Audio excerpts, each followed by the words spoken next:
Welcome to the inaugural episode of MRCS Masterminds, the preeminent podcast tailored to candidates preparing for the membership of the Royal Colleges of Surgeons, or MRCS examination. This platform is engineered to equip you with comprehensive clinical acumen and robust intellectual insights necessary for outstanding performance in your MRCS exam and subsequent surgical practice. Precisely. Our objective extends beyond mere exam preparedness. We aim to cultivate a nuanced understanding of core surgical principles that are indispensable in the operating theatre as well. Today, we embark on an intricate dissection of polytrauma management, a clinical scenario replete with complexities and exigencies. Indeed, and within the spectrum of polytrauma, we shall narrow our focus to a clinical entity notorious for its potential for life-threatening complications: pelvic fractures. A nuanced grasp of pelvic fracture management is essential not just for MRCS candidates, but for any clinician involved in acute surgical care. Absolutely. Pelvic fractures often serve as a harbinger for massive hemorrhage, necessitating rapid hemodynamic stabilization. They may also be associated with concomitant injuries to the urogenital and gastrointestinal systems, thereby amplifying the need for a multifaceted clinical approach. Precisely. And given the high morbidity and mortality associated with these fractures, particularly in polytrauma settings, it is imperative for us to understand the optimal utilization of diagnostic modalities, ranging from radiographic evaluations to hemodynamic monitoring, as well as interventional measures, such as the application of pelvic binders or definitive surgical fixation. Well stated. Our discourse will serve as a comprehensive review, embracing both conservative and surgical management paradigms and elucidating the criteria for each. We'll also broach the subject of potential complications, such as bladder rupture and vascular injuries, which could necessitate immediate surgical intervention. So, regardless of your current level of expertise in surgery, today's dialogue promises to enrich your understanding of a subject critical both to your examination success and to real-world clinical outcomes. Without further ado, let's commence our in-depth examination of polytrauma management with a particular spotlight on the intricacies of pelvic fractures.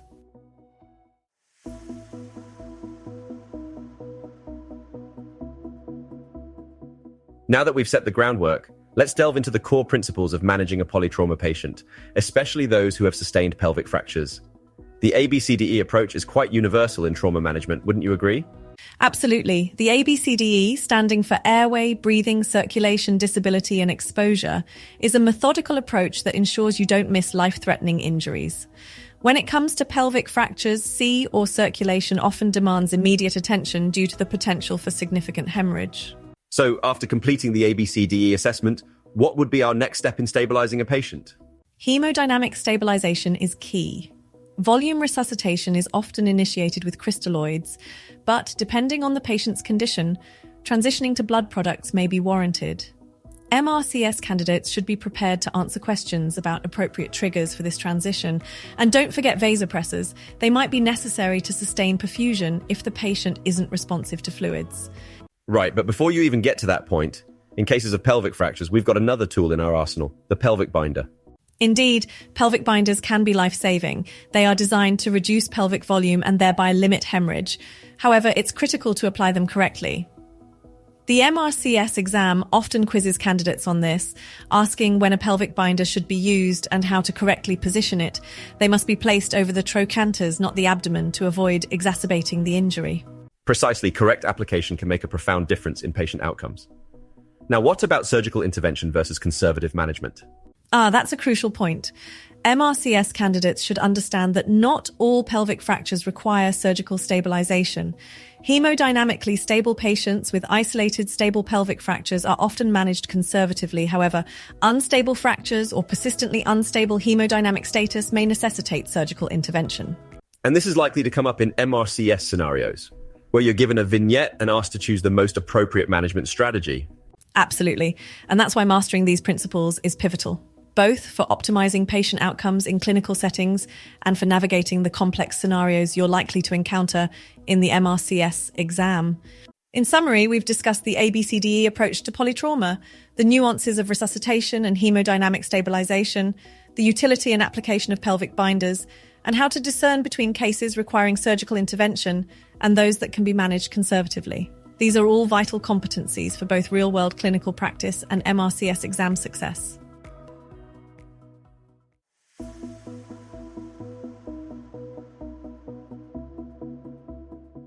Well, now that we've covered the initial management of polytrauma patients with pelvic fractures, it's essential we delve into the diagnostic tools that can help us optimize our approach. Imaging studies are at the forefront of this discussion. When would you recommend using an X-ray versus a CT scan? That's a great question, and one that MRCS candidates should definitely be prepared to answer. X-rays are a quick and accessible initial diagnostic tool. They can provide important information on pelvic stability and are especially useful for identifying obvious fractures. However, they have limitations in terms of assessing associated injuries and understanding the full extent of complex fractures. Right, I concur. CT scans offer much greater detail and are particularly valuable in evaluating complex fractures and associated injuries. So, would you say that CT scans should be reserved for specific circumstances? Precisely. CT scans are usually performed when there is a suspicion of multiple injuries, associated vascular compromise, or complex fracture patterns that could necessitate surgical intervention. Keep in mind that for MRCS candidates, questions may focus on the indications and limitations of each imaging modality. Understanding when to escalate from an X-ray to a CT scan is key. That's a solid point. Now, let's switch gears slightly and discuss the role of FAST, the focused assessment with sonography for trauma in polytrauma scenarios. What are your thoughts on that? The FAST exam plays a pivotal role, especially in emergency settings. It's a quick bedside ultrasound that provides immediate information about the presence of free fluid, which can indicate internal hemorrhage. In the context of pelvic fractures, it's not a definitive diagnostic tool, but can certainly guide immediate management decisions. So you're saying that while FAST doesn't replace a thorough CT scan or even an X-ray when evaluating pelvic fractures, it adds significant value in terms of immediate decision-making. Absolutely, you've hit the nail on the head. FAST is invaluable for rapidly triaging patients and deciding on immediate resuscitative measures. For MRCS candidates, this could come up in clinical vignettes where rapid decision-making is crucial. So understanding the utility and limitations of the FAST exam is vital.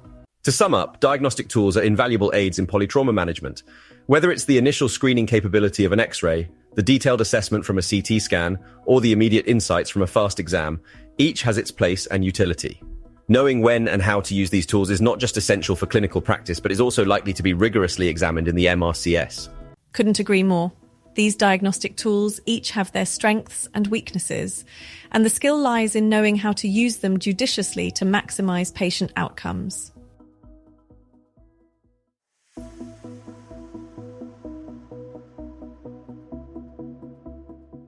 Moving on, let's tackle another critical aspect of pelvic fractures, the potential complications. We all know that the pelvis is essentially a basin for vital structures, making complications both diverse and potentially severe. Absolutely, and that's why recognizing and managing complications early can be a game changer. One of the most immediate and life-threatening complications is hemorrhage, which we touched on earlier. Hemodynamically unstable patients might require not just resuscitative measures, but also emergent surgical intervention like angiography for embolization or even open surgical procedures for hemostasis. That's correct, and these are topics often covered in the MRCS exams. Now, what about other less immediate but still significant complications, such as urological injuries like bladder rupture? Good point. Urological injuries, including bladder rupture, can occur in conjunction with pelvic fractures. Initially, a Foley catheter may be placed to drain the bladder and assess for hematuria. But if a bladder injury is suspected, a CT cystogram is usually the definitive diagnostic modality. And the definitive management for a bladder rupture would generally be surgical repair, correct? Precisely, usually via a laparotomy.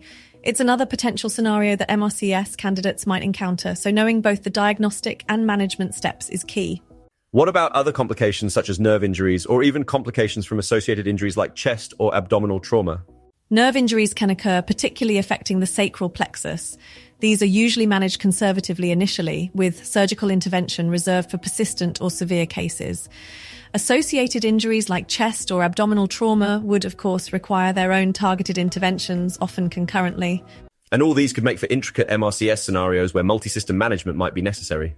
Absolutely. That's why a comprehensive understanding of both initial and definitive management of these complications is essential for MRCS candidates. From hemostatic interventions for hemorrhage to surgical repair for bladder rupture and targeted treatments for other complications, the exam will test your ability to manage these complex clinical scenarios effectively.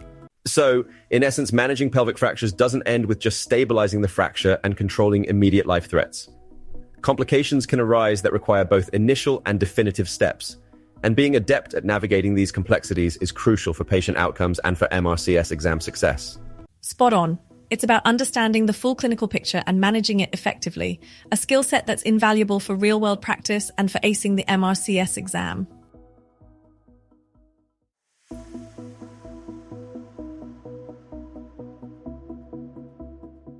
Wow, we've covered a lot of ground today. Before we close this episode, let's summarize the essential points we've discussed. We delved into the ABCDE approach for initial management, the importance of hemodynamic stabilization, and the role of diagnostic tools like X-rays, CT scans, and the FAST exam. Absolutely, and we didn't stop there. We also examined the nitty-gritty details of complications, including hemorrhage and bladder rupture, along with their initial and definitive management strategies. These are all pivotal areas that MRCS candidates should focus on. Very true. Now, for some final tips for those preparing for the MRCS exams. First off, make sure to read up on the NICE guidelines for major trauma and the Advanced Trauma Life Support, ATLS protocols. These are often considered the gold standard and are likely to be referenced in the exam. Great point also, the British Orthopaedic Association Standards for Trauma BOAST guidelines can be a helpful resource for understanding management principles specific to pelvic fractures. And don't overlook scenario-based questions or vignettes. Practicing these will help you apply your theoretical knowledge to clinical situations, which is precisely what the MRCS exam will test you on. As a quick final note, we highly recommend that MRCS candidates focus on the criteria for surgical intervention versus conservative management in pelvic fractures. This is a commonly examined area, and having a robust understanding will serve you well. Definitely. Thank you all for joining us on this episode of MRCS Masterminds. We hope you found this discussion insightful and that it aids you in both your clinical practice and your MRCS exam preparation. Indeed, we wish you the very best on your journey to becoming a surgeon. Until next time, keep reading, keep practicing, and keep mastering the craft of surgery.